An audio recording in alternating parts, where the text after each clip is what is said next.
বন্ধুরা দেখেন আমার ছাদ বাগানে কি কি সবজি আর ফল ধরেছে।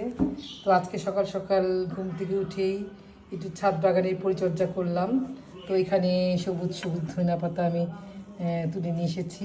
আরও অনেকখানি আছে, এগুলো পরে তুলবো।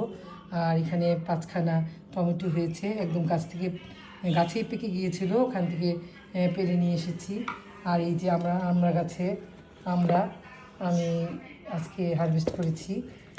আরও আমরা আছে, তো কামরাঙা 6টার মতো ছিল, আরও 4টা আছে, 2টো পেরে নিয়ে এসেছি। আর এখানে শিম হয়েছিল, এই যে শিম গাছ থেকে শিম পেরেছি। আর কিছু কাঁচামরিচও পেরেছি, কাঁচামরিচগুলো একদম টুকটুকে লাল হয়ে গেছে, সবুজ আর লাল মিলিয়ে নিয়ে এসেছি পেরে। আর 3খানা বেগুন হয়েছিল, এই যে। তো এই হচ্ছে আমার ছাদ বাগানের সবজি। তো বন্ধুরা, আপনাদের কাছে কেমন লাগলো অবশ্যই কমেন্টস করে জানাবেন।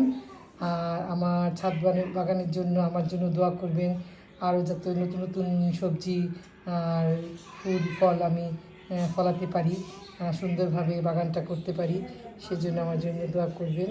তো এখানেই বাই বাই, আল্লাহ হাফিজ।